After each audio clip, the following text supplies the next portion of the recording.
So yon, good day sa lahat ng mga idol natin dito sa Kicks Online Shop. Ayan mga idol, bigay lang pala tayo ng konting knowledge at syempre konting idea para sa ating mga original 47 brand at sa ating mga HQR.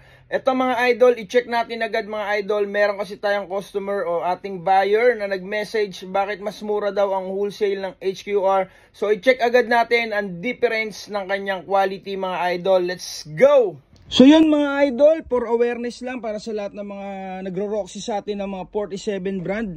Ito nga pala yung sinasabi ng mga idolo natin. Ayan yung sa ating HQR na 47 brand A-frame. Ayan. Kung mapapansin nyo mga idol, medyo nakaangat yung mga tahi niya. Ayan, medyo nakaangat yung mga tahi niya, masasalat nyo. Kumpara dito sa ating mga original na, halos wala kayong masasalat dyan mga idol.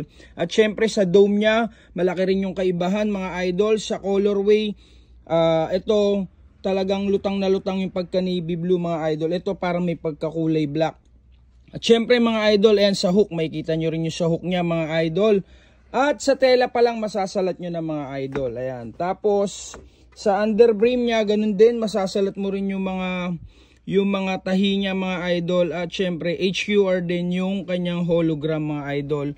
Ito naman yung sa ating mga idol, yung hologram ng ating 47 brand. Ayan, yung parang pinaka bola na hologram idol ko. Ayan, naka-emboss yan mga idol, masasalat nyo siya. At mas makapal din yung snap nung sa mga original natin.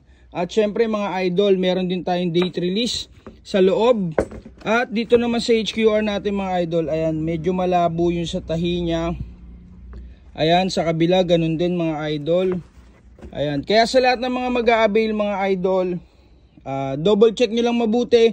Pero kung pasok sa budget nyo tong HQR, pwede kayong mag-roxy niya mga idol. At sa mismong dome natin mga idol, ayan, makikita nyo rin siya mga idol.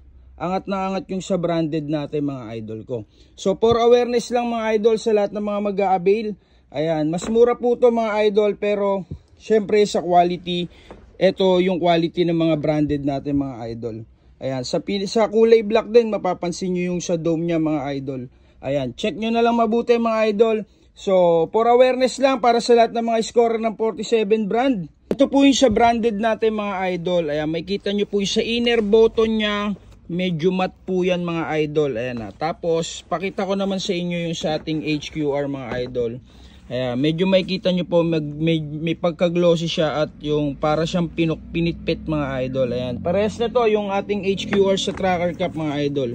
Halos same sila. Ayan, same sila nung sa HQR. Ayan, tapos yung sa loob niya mga idol, ayan yung 47 brand, hindi nyo siya mababasa yung pinaka-details niya.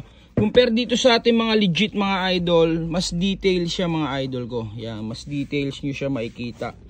So, yun lang mga idol, and then mas makapal din yung snap niya, saka yung tela niya, sobrang layo po ng diferensya mga idol. Pero sa mga gusto mag-roxy niyan, pwede rin kayo mag-avail niyan. Yun nga lang mga idol, expect nyo na mas maganda talaga yung quality ng branded mga idol. Yun lang mga idol, let's go! Kung mapapansin nyo rin mga idol, yung sa HQR, bukol-bukol yung sa loob niya idol. Ayan, bukol-bukol sa loob. Saka iba po yung tela niya mga idol ko. Ayan, sa mga nagtatanong mga idol ito naman po yung sa branded natin mga idol. Ayan, check natin yung loob para mas makita ng mga idolo natin. So, ayan po yung sa atin mga idol. Ayan, mas pulido siya. Ayan, sa mga branded natin mga idol. So, ito yung sa HQR natin. Lang mga idol, peace out.